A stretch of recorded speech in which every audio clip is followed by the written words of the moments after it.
मेरे YouTube channel पे आपका स्वागत है। मेरा नाम है प्रशांत प्रजापति। मैं आपके लिए पढ़ा रहा हूं गोलीय दर्पण। और गोलीय दर्पण से मैंने पहले पढ़ाया था गोलीय दर्पण किसे कहते हैं, गोलीय दर्पण के प्रकार। क्या पढ़ाए थे? गोलीय दर्पण के प्रकार। गोलीय दर्पण दो प्रकार होते हैं, उत्तल और अवतल। ठीक है। उसके बाद में मैंने आपके लिए पढ़ाए थे आभासी प्रतिबिंब, वास्तविक प्रतिबिंब। फिर उसके बाद में मैंने आपके लिए पढ़ाया था गोलीय दर्पण के मुख्य बिंदु, गोलीय दर्पण की मुख्य बिंदु। और फिर उसके बाद पढ़ाए थे गोलीय दर्पण की परिभाषा पढ़ाई थी। फिर मैंने आपके लिए क्या पढ़ाई थी? गोलीय दर्पण की परिभाषा पढ़ाई थी। वक्रता केंद्र किसे कहते हैं, दर्पण का ध्रुव किसे कहते हैं। फिर उसके बाद में पढ़ाए थे मैंने गोलीय दर्पण के नियम, रूल्स ऑफ गोलीय दर्पण के। मैंने रूल्स पढ़ाए थे इससे पहले की वीडियो में। अब मैं आपको उत्तल दर्पण और अवतल दर्पण से प्रतिबिंब निर्माण बताऊंगा कि किस प्रकार से उत्तल दर्पण से प्रतिबिंब का निर्माण होगा। तो आइए मैं लिखता हूं उत्तल दर्पण से प्रतिबिंब का निर्माण। किससे? उत्तल से। पहले हम पढ़ेंगे उत्तल दर्पण। उत्तल दर्पण से प्रतिबिंब का निर्माण। किसका निर्माण? प्रतिबिंब का निर्माण। हम उत्तल दर्पण से प्रतिबिंब का निर्माण हम देखेंगे आज। ठीक है। तो फिर हम एक पहले सारणी बनाते हैं। सारणी हमारा क्या रहेगा? ये तो रहेगा हमारा क्रमशः। ठीक है, ये वाला तो मिड पॉइंट दो। फिर ये रहेगा वस्तु की स्थिति। किसकी? वस्तु कह लो या बिंब कह लो। बिंब की स्थिति, किस पोजीशन पर हमारा बिंब है। एक। दूसरा फिर लिखेंगे हम प्रतिबिंब की स्थिति क्या है या वस्तु के बराबर है। और फिर देखेंगे आकार। क्या देखेंगे? साइज, आकार। ये हम इसमें पढ़ेंगे। तो इसमें हम पढ़ेंगे हम इसमें ये हम सारणी बनाते हैं। सारणी से क्या होगा, हमें एग्जैक्ट सारी चीज समझ में आ जाएगी, क्योंकि सारणी से हमें सारी चीज समझ में आ जाएगी एग्जैक्ट।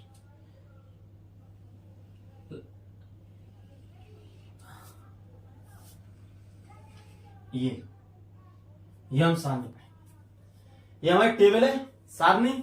इस पर देखते हैं हम कि हमारा प्रतिबिंब की स्थिति और फिर बिंब की स्थिति, प्रतिबिंब की स्थिति और प्रकृति और आकार, नेचर, ये हम आपको बता रहे हैं। दूसरा फिर इसके बाद में हम इनका डायग्राम बताएंगे। डायग्राम किस प्रकार का बनता है, डायग्राम कैसे बन रहा है। ठीक है। तो हम पहली कंडीशन लिखते हैं। क्या लिखते हैं? पहली कंडीशन, जब वस्तु या जब बिंब अनंत पर हो, अनंत पर हो। पहली कंडीशन है जब बिंब अनंत पर हो, तो इसका प्रतिबिंब कहां बनेगा? इसका सीधा सा है, इसका प्रतिबिंब क्या है? प्रतिबिंब दर्पण के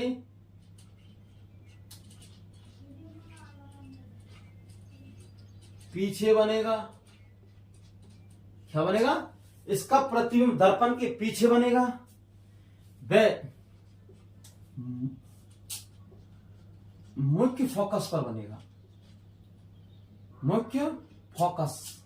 और मुख्य फोकस को किससे कहते हैं? कैपिटल एफ से। पर बनेगा। देखो, इसका प्रतिबिंब दर्पण के पीछे बनेगा, वह मुख्य फोकस एफ पर बनेगा। कैपिटल एफ है ये। दूसरा हम देखते हैं इसकी प्रकृति। तो प्रकृति बनेगी आभासी, आभासी व सीधा। आभासी व सीधा। वह वस्तु से, किससे? वस्तु से बहुत छोटा बनेगा।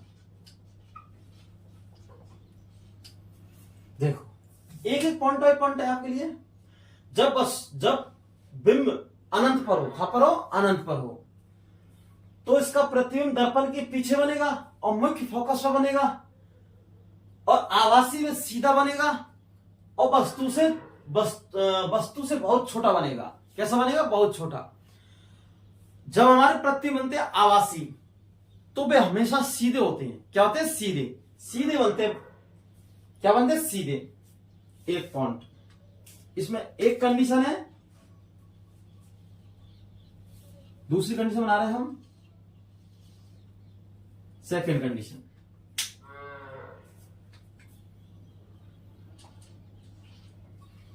जब वस्तु या जब बिंब कह लो, वस्तु कह लो, जब बिंब अनंत व ध्रुव मतलब P के मध्य रखिए। अनंत, जब वस्तु अनंत व ध्रुव P के मध्य रखिए। कहां रखिए? P के मध्य रखी हुई है। कौन? बिंब की स्थिति या वस्तु। तो इसका प्रतिबिंब, इसका प्रतिबिंब दर्पण के पीछे बनेगा। ये कंडीशन दर्पण के पीछे व मुख्य फोकस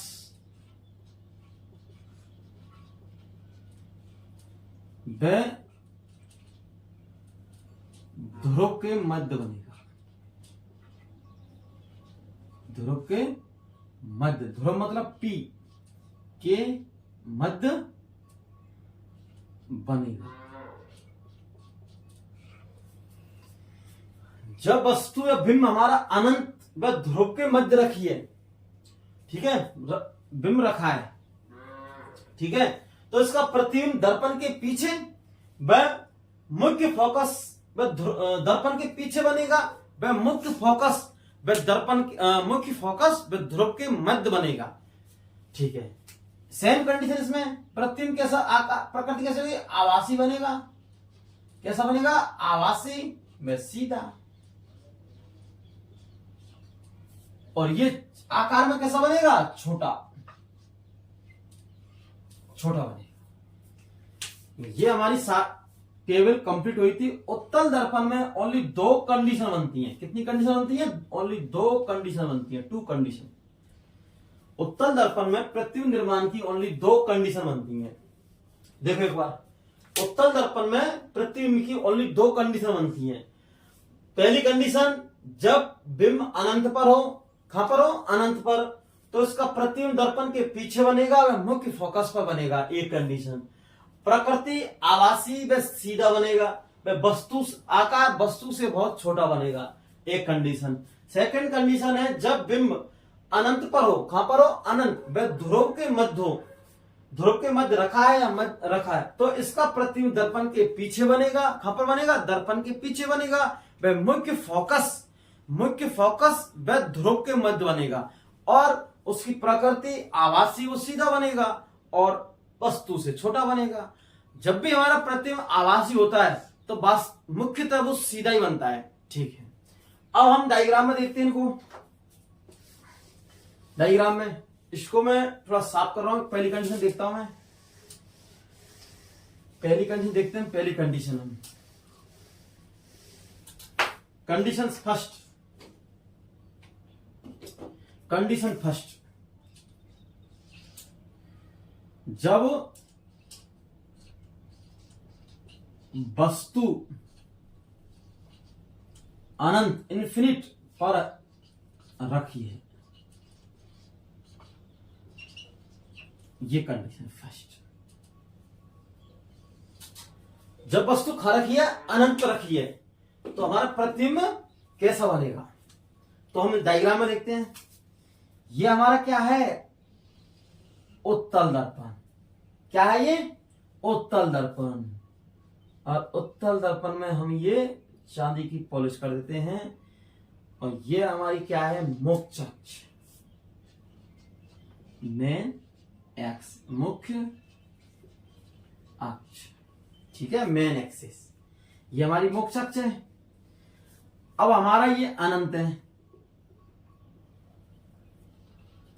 अनंत। अब देखो तुम आप इनको, जब हमारी वस्तु कहां पर रखी है, अनंत पर,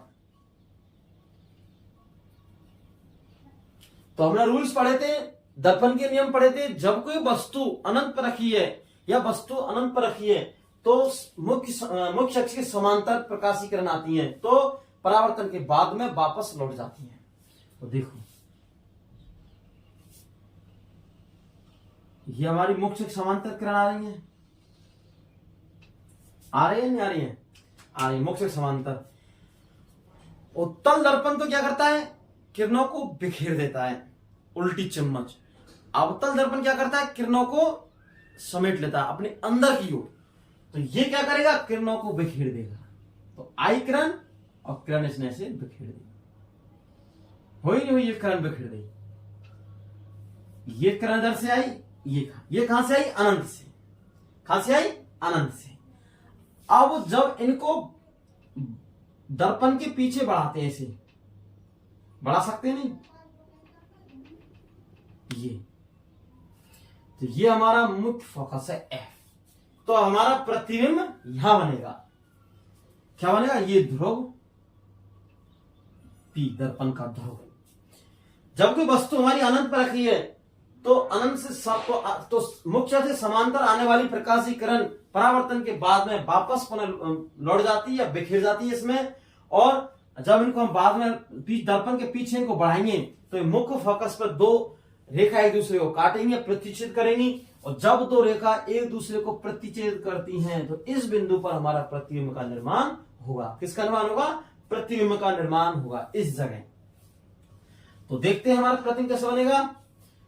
तो रखिए, तो इसका प्रतिबिंब दर्पण के पीछे, प्रतिबिंब मुख्य फोकस पर, दर्पण मुख्य फोकस पर, प्रतिबिंब मुख्य फोकस पर व दर्पण के पीछे बनेगा। जितनी बार आप इसको लिख के चलोगे इतना ही बार आपको याद होगा। तो मैंने है लिख दिया दोबारा से, वही सेम कंडीशन, प्रतिबिंब मुख्य फोकस पर दर्पण के पीछे बनेगा, मुख्य फोकस पर व दर्पण के पीछे बनेगा। मुख्य फोकस मतलब कैपिटल एफ पर, व आभासी सीधा व आकार में बहुत छोटा, आकार में बहुत छोटा, सेम कंडीशन, आकार में बहुत छोटा। देख लिया आपने, जब वस्तु अनंत पर रखी है तो प्रतिबिंब हमारा मुख्य फोकस पर दर्पण के पीछे बनेगा और आभासी व सीधा बनेगा, वस्तु से बहुत छोटा बनेगा। फर्स्ट कंडीशन, ठीक है, फर्स्ट कंडीशन हो गई। अब हम सेकंड कंडीशन लिखते हैं इसके अंदर।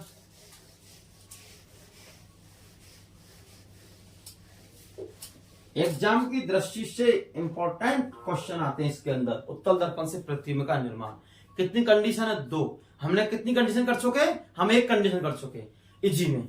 अब दूसरी कंडीशन देखते हैं। दूसरी कंडीशन, सेकंड कंडीशन, जब वस्तु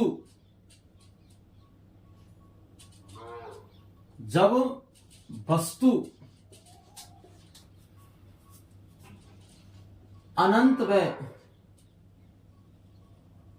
दर्पण ध्रुव, अनंत व ध्रुव P के मध्य, के मध्य रखिए। जब वस्तु अनंत व ध्रुव P के मध्य रखिए। जब वस्तु अनंत व ध्रुव के मध्य रखिए, अनंत व ध्रुव के मध्य रखिए। ध्रुव मतलब P, दर्पण का ध्रुव। ठीक है, अब डायग्राम देखते हैं इसके अंदर। यह हमारा उत्तल दर्पण है, सेम कंडीशन। ये हमारी क्या है, मुख्य अक्ष। क्या है ये, मेन एक्सिस, मुख्य अक्ष, ये वाली। ये दर्पण का ध्रुव P। क्या है, दर्पण का ध्रुव P। ये हमारा अनंत बिंदु, अनंत बिंदु अभी आपको डायग्राम में देखा था। तो अनंत व ध्रुव के मध्य रखिए।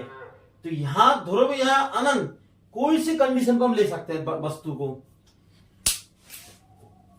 माना कि हमने यहां ले ली, इस जगह, कोई दिक्कत नहीं है। दर्पण में उसकी मध्य होनी चाहिए बस। यहां से प्रकाशीकरण आएगी, ऐसे समांतर आती है, मुख्य के समांतर। और इसमें कंडीशन में क्या होता है, इसमें वापस लौट जाती है। ये लौट गई, लौटी। लेकिन इसको हम आगे बढ़ाएंगे। देखो, इस बिंदु से होती जाएगी। हमने रूल्स पढ़ा था अभिलंब किरण। क्या पढ़ा था, अभिलंब किरण। प्रकाश की किरण वक्रता केंद्र से होकर गुजरती है, वह वापस उसी माध्यम में, उसी पथ में लौट जाती है। सी से आई, सी पर गई। सी एंड सी नियम हमने देखा था। तो वो तो ये किरण से उस नियम को लाएंगे हम। ये किरण आई और ये से चली गई, लेकिन इसको हम आगे बढ़ाएंगे। क्या बढ़ाएंगे, आगे। थोड़ा सा हटाइए।